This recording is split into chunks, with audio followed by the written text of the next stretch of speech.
And now it's Deborah Kobylt Live. Hi, everybody. Thank you so much to Deborah Kobylt Live for joining us today. And please welcome Dr. Adrienne Youdim. And I'm just so thrilled to have you back on our show. In fact, we reconnected during these horrendous fires in Los Angeles. We live very close to each other. And I saw her on my neighborhood chat. I'm like, oh my goodness, I've got to have you back on to talk about a lot of the stresses that people are going through, not just here in LA, but so many other places. Doctor is a triple board certified physician, author, Tedx speaker on health and wellness, her book, Hungry for More. And we've got a whole lot of things to discuss today, and I'm just thrilled to welcome you back. Thanks, Deborah. I'm so happy to be here with you. Yeah, one of the things I wanted to start on were the GLP-1 drugs. Just about everyone I know is taking them. I'm strongly considering taking them because really, honestly, I'm struggling to lose weight. I mean, somebody said to me, Deborah, if we dropped you on an island, there was no food but a bunch of coconut water, you'd be just fine. You'd come back probably 20 pounds thinner. They're right. Clearly, I must be doing something wrong, but I am having trouble moving the needle a little bit. Tell me a little bit about your thoughts on these drugs. They've taken the world by storm. They're also very expensive. It'd be terrific if they could drop the price a little bit. Tell me your thoughts on them. Yeah, so as you know, Deborah, I've been working in this space for over 20 years in obesity medicine, and that's nutrition, obesity medicine. They are both board certifications. So I really have been involved in the ins and outs of the advent of these drugs, and I'm a prescriber as a practicing physician.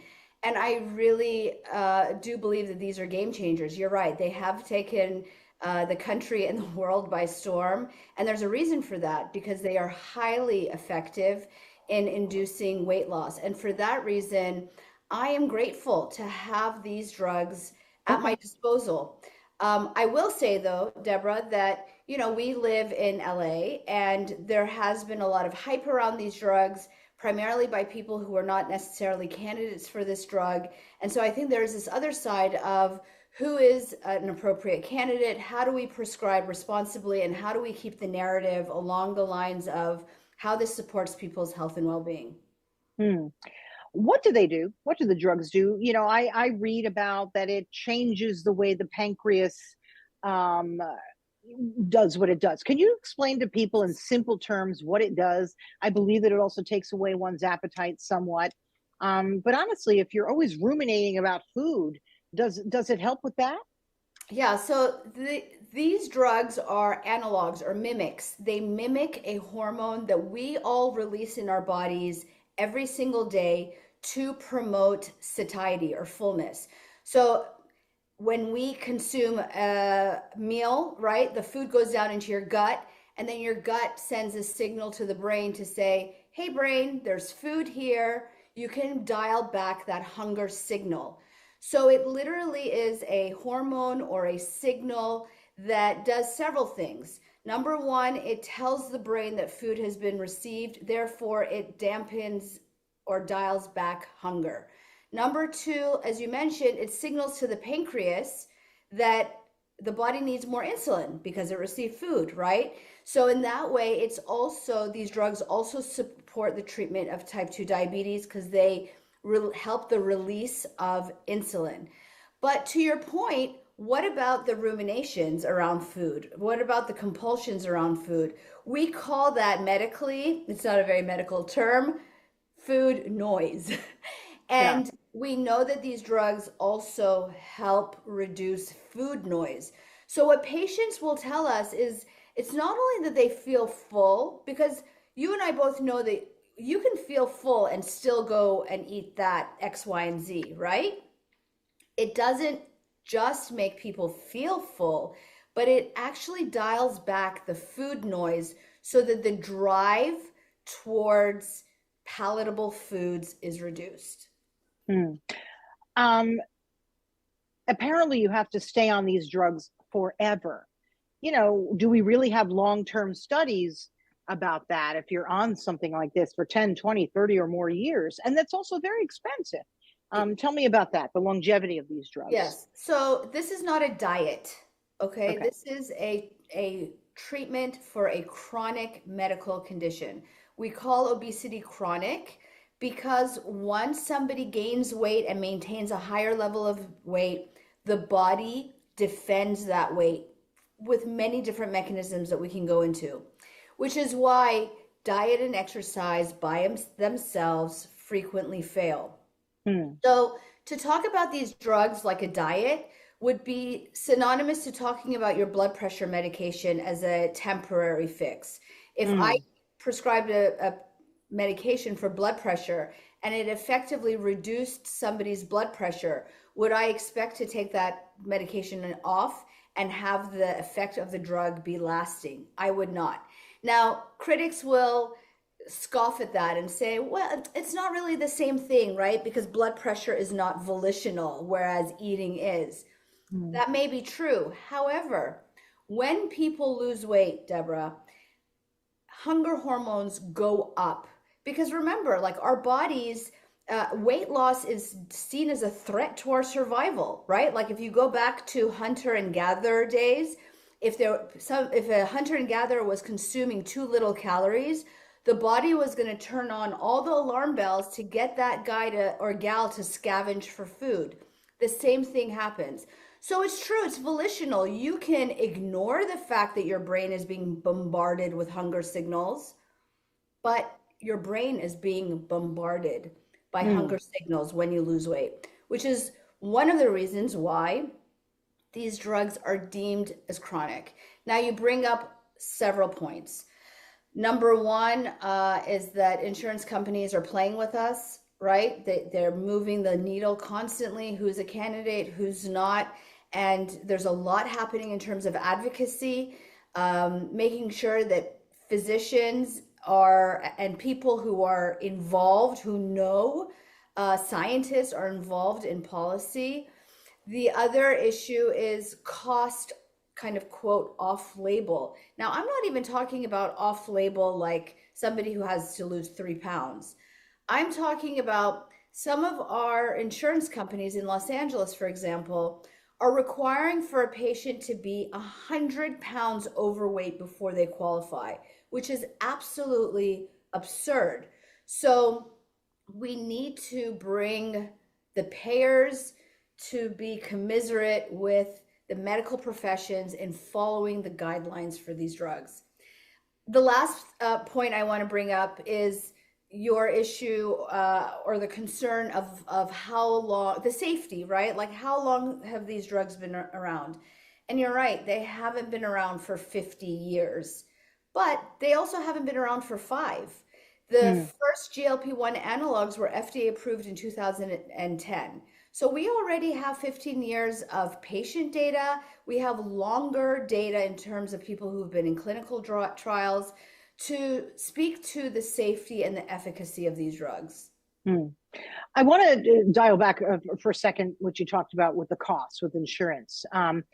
It really is incredible. You could be borderline with your sugar. Their diabetes type 2 runs in my family. And sometimes, depending upon where my weight stands, I'm very close to the border. And to your point, you have to be so overweight, not just a little overweight and having a bit of a tough time with it, but you really have, I mean, you look at blood pressure medicine, for example. You know, you could go in there. My husband takes blood pressure medicine, for example. You know, wherever he goes, it's like, oh, it's a little high. Let me put you on some pills. Like, I don't understand why we can't get to that point. You know what? You need to lose a little weight. Let me prescribe this. It'll cost you $15 at your local drugstore. Do you think we're ever going to get there? Because it does seem unfair, all the money that they are making on these drugs. And because of that, it's not affordable to people who need it, who can't afford it. You know what I mean? Yeah, I mean, I do think that access will change. Good. I think market pressure, as more of these drugs come to market, many are in development, I think that will help. I think a lot of factors will come into play to make these medications more accessible. But you're right, at this point, we don't have access at the level that I would hope. What I would also say is that I think it's important for patients to speak to physicians who are trained in this area. So we know as obesity medicine specialists, which is actually a certification that you get following a certain degree of study and test taking, etc. But those of us who are in this field and do this regularly know the guidelines, know the comorbidities or the weight-related medical conditions. We know what the insurance companies are wanting us to say in the clinical note. What, in terms of what is your weight? What are your comorbidities? The fact that you have perhaps tried and failed other weight loss interventions, the fact that you're engaged in a comprehensive weight loss program. These are all like buzzwords that we actually include in the clinical documentation so that we can relay the need, right? Because there is medical need, and you don't need to be 100 pounds overweight or have diabetes in order to fulfill that criteria. So I would also say, while the insurance companies are part of the problem, going to a specialist who knows how to address these issues can obviate some of that problem, so to speak. What about some of the off-brand GLP-1s? Like, they're always popping up on my Instagram because it must know that I'm scrolling through and looking this stuff up all the time. You don't need to pay, $1,200, but you could pay $299. It's the same drug. Are they the same drug? They're just off-label? No. Nope. Okay. I'm a hard no. I'm a purist, not just because I'm a purist, but because compounded drugs, which is what you're referring to, are not regulated. And this is a problem. In fact, there was a medical study that was published in this last month that looked at various compounded drugs. They are filled with impurities. They are not the stated dosage that they say that they are. They're not consistent in terms of the delivery. One vial may be different concentration than the other vial. It's been associated with more harm, including a greater risk of hospitalizations. I can't remember. I just presented on this to a hospital system this week, but on the order of like multiple fold higher rate of hospitalizations in people who take compounded formulations. So I get that there's an access issue, but I am a hard no on compounded drugs. Wow. Okay. Thank you for that, because I've often wondered and thought, maybe I'll try that. And then I think, Deborah, no, you don't need to do that. Like, if you want to do this, go to a provider such as yourself and really go to a professional and do it the right way. So thank you for telling our audience that. I'm sure I'm not the only one who's considered it. So I appreciate it. Let's talk a little bit also about lifestyle. Everybody, I'm going to say everybody in America here, because there's two camps, at least in my world. I have family in Italy. That's where my family's from. And then, of course, here. We lead very different lifestyles, and we all know that.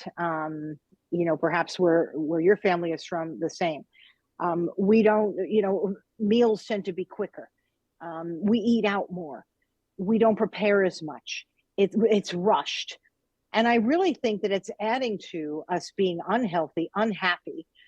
And how can we somehow dial it back to a healthier lifestyle where having a meal is really sort of the best part of the day, where you're conversing with people? Sure, there might be an issue, so you try and converse it through.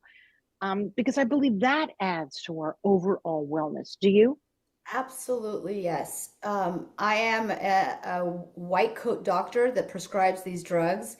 I'm also certified in mind-body medicine, and I prescribe meditation and breathing alongside the drugs.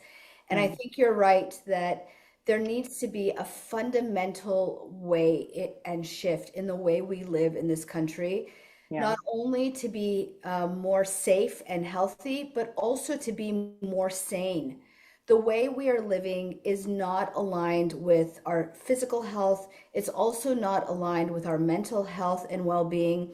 And I know this is something that you want to get into, Deborah, but I think the world is showing us that it's not going to slow down. There's going to be no shortage of stressors and traumas and distress that we are being forced to contend with. And the current way of living is going to just string us out further. And to connect it back to the issue of food, when we are distressed, when we are dysregulated, we are more reactive. That reactivity lends itself to seeking out substances that are there to help us soothe.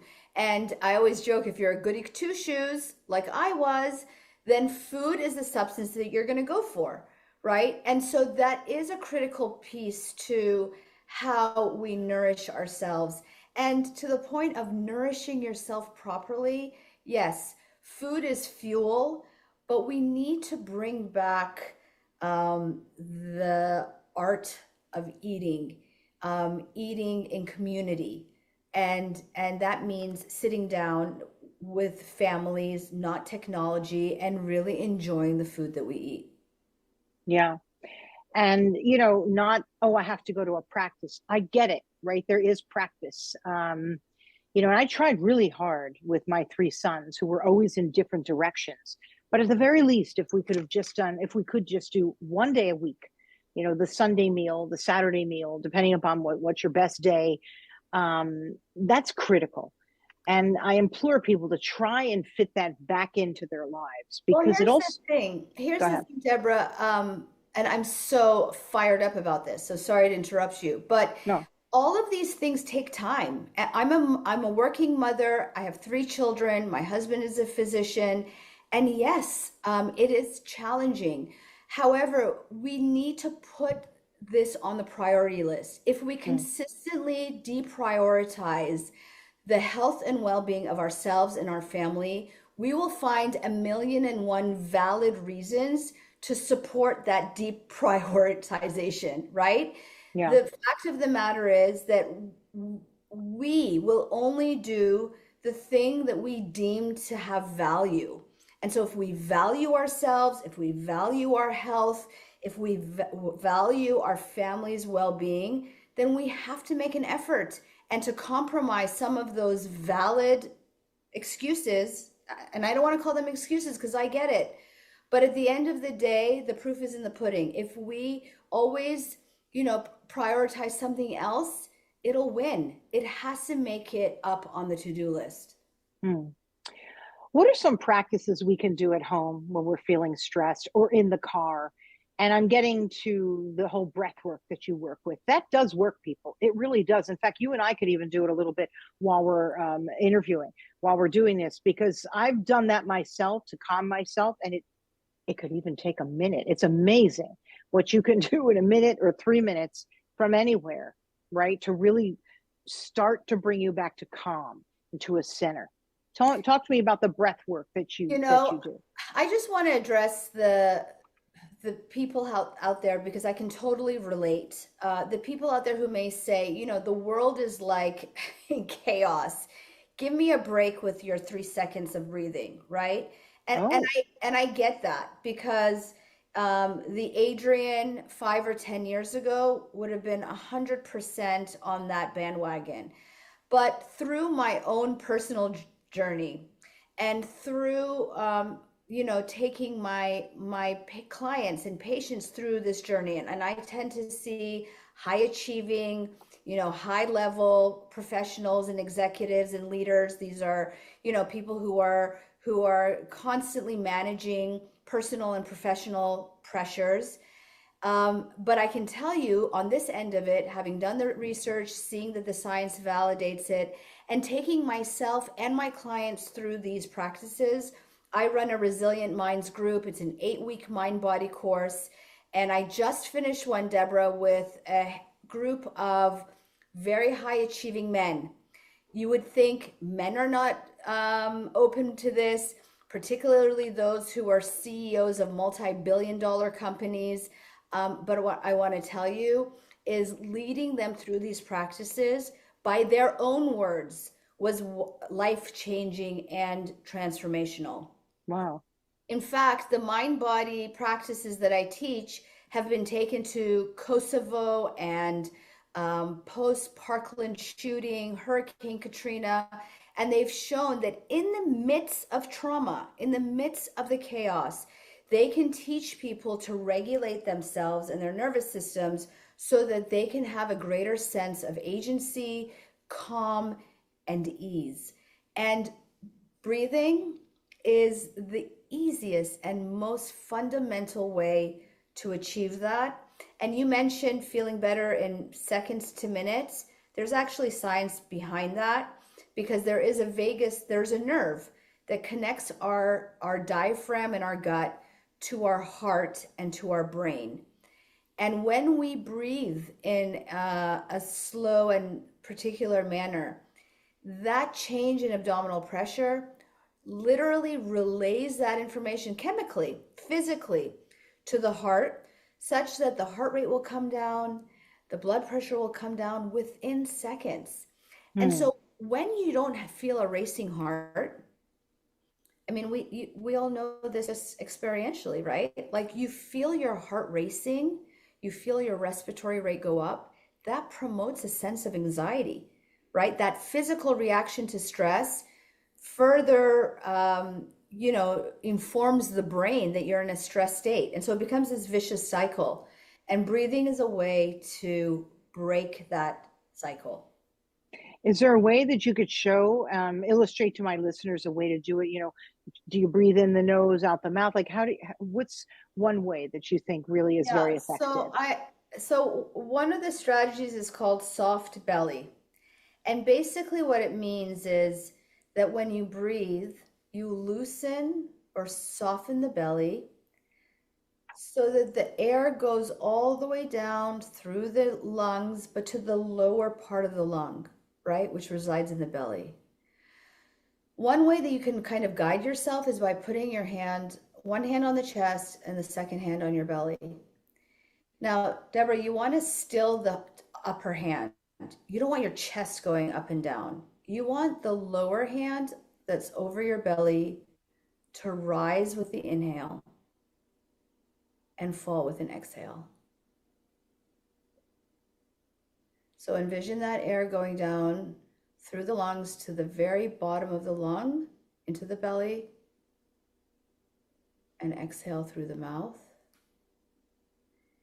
Again, soften the belly so that on the inhale, your bottom hand will rise and fall with the exhale.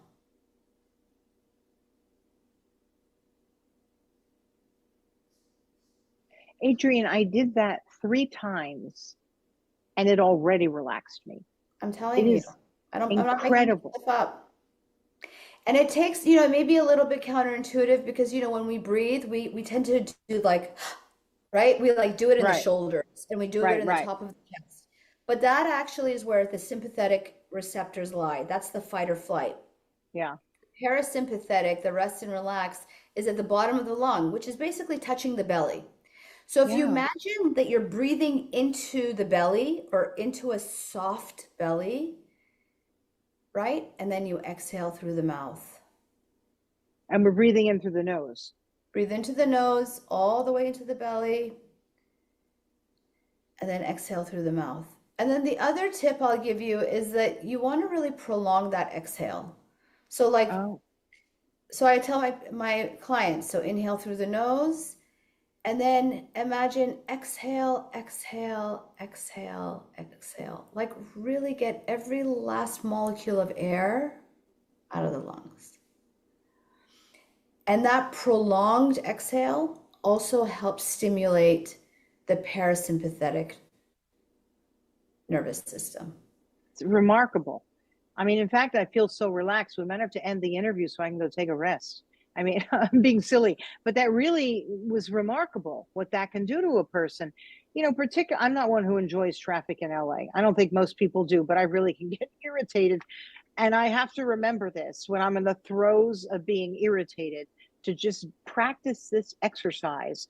And it'll just sort of change, the way you are, and probably even change what's going on inside my body to make me healthier as a human being, right? My structure. This is an important point because aside from the fact that we're just harassing ourselves, mentally and emotionally, being chronically stressed, chronic stress impacts the body. This is 100% fact and true. This is not wooey science. We know that the risk of cardiovascular disease, including heart attacks, goes up with chronic stress. Chronic stress is associated with reduced immunity, digestive issues, brain fog, reduced fertility. These are real things. They can have organic causes, but they can also be a function of constant, unabating chronic stress. And so it really is up to us to learn to manage our stress response because it does impact physical health, It does impact emotional and mental health and well-being. And look, when you're stressed and irritable, how are you showing up in your relationships? How are you showing up in the workplace? How are you showing up in the world around you? When I look at what's going on around our world, when I look at what's happening at our college campuses, as a mother Mm. who has a child in college and another one who's on the launching pad, all of this reactivity, I wonder to myself, what would happen if we all just engaged in 3 deep breaths Mm. before we interacted with the world around us? I mean, this to me could be like game changing in terms of ratcheting down all of the vitriol and all of the reactivity that seems to have just taken hold of our public discourse. Yeah. I mean, in the end, it's really up to us to make these decisions, like sometimes I'll look around me and, all the stimuli that's coming my way, particularly if I'm on social media. I'm very careful who I follow and engage with on social media. But now, ads are popping in and people's reels are popping in that I don't even, subscribe to. And I'm thinking, okay, I don't want this noise. But then I'll find myself scrolling and then I say, stop it. What did you just learn and who did you just look at? And you know what I come up with? Nothing. It's nothing that I really needed. So I'm training myself to say, follow and engage with who you want to. The rest of it, put it away. And people, especially young people, they've got to start to develop that, or we're really going to have an interesting society as it comes up. We really are, and get away from the noise and what people tell you you should be doing and should be learning. Go back to some organics, like your breathing, like your family, like cooking more at home if you can, or choosing where you eat more carefully. I just think these are basic things. Picking up your book, actually, Hungry for More, which I know was very popular, Hungry for More, the reasons behind why we're eating, which dials right back to our stresses. There are ways we can control it instead of always just talking about it, but doing it. And that's what you do for us. And I really do appreciate all that work that you do. Let me ask you, I want to also dial back to something else that I wanted to talk about, the fires, right? We're on a chat group because we live close enough together and that we're on a chat group during the fires, which I found to be one of the scariest things I've ever been through. And God knows I've been through a lot. I've covered shootings and I've been in the middle of things that were absurd as a reporter. But being in the middle of this happening, very close to evacuating, and we're the lucky ones. We didn't lose a home. But the level of stress, the crime just was out of control because there was nobody around to patrol. The lack of electricity and caring for pets and being concerned about friends who lost their homes. It made me very, very, very, very sick. I ended up with a fever of over 105. I was hospitalized twice because I just couldn't get better. Are you seeing patients and people who were affected not just because their home burned down, but they were nearby? Tell Yes. me about that. Yeah, absolutely. And interestingly enough, I had planned in advance a Resilient Minds cohort that started the Tuesday after the fires. And Oh. several of my participants were in the Palisades/Malibu area. And we went through an 8-week mind body training to help them. I personally was also very impacted, Deborah. I Yeah. didn't lose my house. I was under a voluntary evacuation like you. We didn't have electricity and we're out of our homes for a little over a week. And, I think the first point is that you don't actually have to experience the trauma of losing your home to really experience the trauma or the distress. It Yeah. was very and continues to be very distressing. I have still not brought myself to go and do the drive that I did every single day, taking my kids to school to Palisades High, or my Sunday hike to Mescal Canyon. This was a part of my regular Oh, life yeah. and routine. And to know that the communities there and the communities whom we interact with, my friends, children's teammates, on the soccer team, to know that they have lost their homes and were impacted was extremely distressing. So, and when I talk to people in the area, they really echo your sentiments, Deborah. So I do think, I think it's important to kind of give ourselves permission. A lot of us will say, well, we weren't impacted, but we were impacted, right? Yeah. It impacts you when you witness despair and destruction in your community and for the people that you love. That hurts. And yes, all of the stuff that came around it, the crime, all of that adds to the stress. And it goes back to what we were talking about earlier, Deborah, that the world is not stopping. There is no shortage of distressing news and circumstances. I remember when we used to say, oh, when things go back to normal, right? Like we said that while we were in the pandemic. And I think we're realizing that normalcy in the way that we understood it doesn't really exist. There is a lot that is going on, and it's like stacking, right? That just as soon as I was going to say one thing finishes, but it doesn't really finish, right? You're in the midst of processing one thing and then something else comes about. This is why we have to take personal responsibility and do the hard work, which is hard. I'm not saying that just because I teach this stuff, I'm, skipping in the forest. It is hard work to remember to do the practices, to want to do the practices, to take the time, to not want to be reactive and grab a glass of wine instead. This is hard work. But what I hope to share and impart on people is that when we do the work, number one, it's a muscle that you build. You don't have to be perfect. You just have to build the muscle. And when you build the muscle, you increase your resilience and your awareness of that resilience. And when we feel as humans that we have agency, that is a huge contributor to our own mental health and well-being, right? It's like with our little kids, they say don't coddle them too much. They have to fall in order to learn how to walk. You're not only teaching them to walk, you're teaching them to trust themselves, that they can build agency, that they can do hard things and persevere. This is a fundamental human need.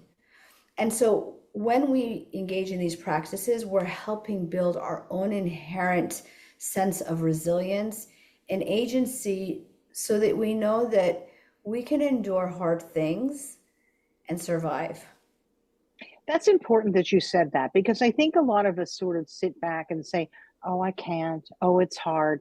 I don't know. Have we all gotten so lazy? I mean, look at some generations before us. Goodness, they've gone through a lot and they didn't even want to. Or look at what's going on around the world in places, and they didn't want to, have things happen to them, and just it fell upon them. And they have no choice but to get up and just be resilient and move on in any way that they can. So we can do this. We can't just sit back and say we can't. There's got to be one way that we find a partner to do something with, right? Like I recently found a friend up the street, and we're doing weights again. In fact, we started doing them in my front yard. Put out the mat and let's go. We don't even have to drive. Let's just use our own front lawn. Like sometimes the answer is right in front of us. It's in our own kitchen. It's with our own family. It's in our own front lawn or balcony or whatever, or living room. So make it easy for yourself, but just do it. To your point. Right? Yeah, I love that, Deborah. And like it's similar to what I say to my patients and clients, which is meet yourself where you're at, wherever that is, right? And to take a kind approach with ourselves. I don't like to call it laziness, or I don't like to label it. It is what it is. Have compassion for where you are and hold yourself accountable at the same time. I want to ask you one question before we go briefly. I think I mentioned off camera that as a little kid, I absolutely had a real affinity for big sweets. My mom would not have them in the house. She would hand bake sweets, right? And desserts. But I'd have to go next door and grab a Yodel or a Twinkie because they were nowhere in my house. And I loved them. And I would even like put it in my pocket and take them home and have it. My sister, if you gave her a snack, it had to be like a pepper, piece of broccoli. I'm actually not kidding. And I've been someone my whole life, I've gone up and down a little bit, right? With each kid, it goes up, then it goes down, because I'm a Twinkie person at heart. No, I don't eat them anymore, so don't worry. But does that get into one's molecular structure? And is that one reason why sometimes as we get older and perhaps hormones are changing, that it's a little harder for sometimes people to lose weight? Or no, this is just something I thought about. You know, this is so complicated and there's so many factors at play. I'm with you, Deborah. I never had those things in my home. I always craved them. My husband, snacks, not only now, I mean, we all eat this way, but as a child, he would snack on cucumbers and peppers. I have 3 children in my house. They are different in the way they eat, in terms of what they gravitate towards naturally. And some people say, oh, that's because, in households in which there isn't junk food or the parents are strict and the child becomes more desirous of that. That's actually not true. There are so many factors, and sometimes it just is our genetic makeup in terms of what our preferences are, what we gravitate towards. In fact, it's not only genetics, but epigenetics, which is essentially the way in which our genes change as a result of our environment. So we know that like the mother's food preferences and food consumption during pregnancy actually has genetic impact or epigenetic impact on the genes. So I remember I had my first child when I was a resident, working 100-hour weeks, and I would drive back to Torrance because my husband was also a resident in Irvine, and that's how we split the difference. Anyway, long story short, I would drive by a McDonald's post-call, and I would get an ice cream like 6 a.m. post-call from McDonald's. I always wonder how that imprinted on my child. But there are so many factors. There's also what we call obesogens. These are chemicals in the environment, chemicals in forever plastics that are found in everything, including car seats, for example, which disrupt the endocrine axis and change the propensity for certain individuals to gain excess weight or to go on to develop obesity. Look, it's a lot. I also don't want to have like this nihilistic view about these things, like to say if you're that person like Adrienne or Deborah, you're doomed for life, because I do think that there are ways in which we can make changes so that some of our habitual practices are reshaped and rewired. And to that point, we know that our brains are plastic. We call it neuroplasticity.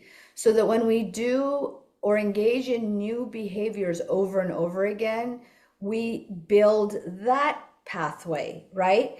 But it also may require for us to be realistic, that if this is how we always were, if this was our genetic makeup, if our parents were heavier, right? Like some of us will never be stick figures, and that's okay, right? Like that is not the symbol of beauty. That is not the symbol of health. It is just one way. So I do think, again, I'm not about extremes, A or B. It's never all is this or all is that. It's by recognizing that it could be both things, right? That we have the tendency to be a certain way, but also the onus is on us to perhaps work a little bit harder in this realm of our lives to maintain healthy habits. Like Deborah, there are people out there who are not award-winning podcasters and newscasters and cannot do the work that you do. That is their challenge, right? We all have challenges in our lives. There are things that are our strengths and there are things that are challenges. And if we can look at the weight issue in this or with this lens, I think it allows us to have a little bit more grace and compassion around the issue as a whole. Thank you so much, Doctor. How can people get in touch with you? Because I know you also do TEDx talks. You have a practice. I'm sure that you'll answer people if they write to you on social.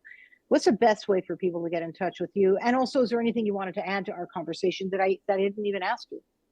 I mean, I feel like I was talking a mile a minute because there was so much I wanted to say, but I do think there we gave people a lot to chew on. So I appreciate the interview. I can be found, my website is dradrienneyoudim.com. I'm also on Instagram and LinkedIn at Dr. Adrienne Youdim. I'm very involved personally in my newsletters, and actually that's a great way for people to connect. Go to the website, get on the newsletter. I have a downloadable packet with writing prompts that'll help you make these changes, not only in food, but sleep, contemplative practices. It'll offer tips and strategies. And if you email me back from that newsletter, those emails go to me. And yes, I do read them all. Gosh, we didn't even discuss sleep. How about one more quick question, because I'm actually running out of time. Sleep. I haven't been a good sleeper since I was 2. I wake up in the middle of the night. Again, I was 5, 6, 7, 10. I'd wake up in the middle of the night and just sit there. Nothing that important on my mind. I would just sit there and then eventually work my way back to sleep. I tried breathing techniques. We all know sleep is critical to our health and also our weight management. How can we, such a loaded question in so little time, how can we become better sleepers? It is a loaded question, and the answer is different for everybody, but let me give you some of the common pitfalls that I see. Caffeine and alcohol, charging your phone next to your bed, not creating an internal environment for sleep by doing something stimulating like looking at your social media before bed, and not engaging in kind of soothing or restorative practice before sleep. Try breathing, try journaling if you're ruminating, and also be okay with imperfection. So if you've had trouble sleeping all of your life, you may not get 8 full hours of sleep. But if we can go from 5 to 5 hours, 25 minutes, even that incremental benefit is a benefit. Thank you. Thank you for that tip. And I'm sure that we can find more about that in your newsletter and on your website as well. So thank you very, very much. And we'll look out for when you're speaking next too. Thank you so much, Dr. Youdim, for joining us. And please look her up on her social, also on all platforms, and also your practice. I imagine that you also do Zoom connection with your patients as well. So there's many ways that they can connect with you. And as far as our show, everybody, you could find us on YouTube and on Facebook, Deborah Kobylt Live. We also cut up little promos, and we'll be doing that as well about our interview, and we'll just sprinkle them throughout the week and months ahead so that you could just get some more information about what Doctor has been discussing here on our show. Also, we are a audio podcast as well, so you could find us on iHeartRadio, on Spotify, and anywhere that you get your podcast. Just look up Deborah Kobylt Live, and you'll find our interview. So I'd like to thank you very much for joining us. If you have a story idea, please reach out to me as well. And we'll see you next time. Bye-bye.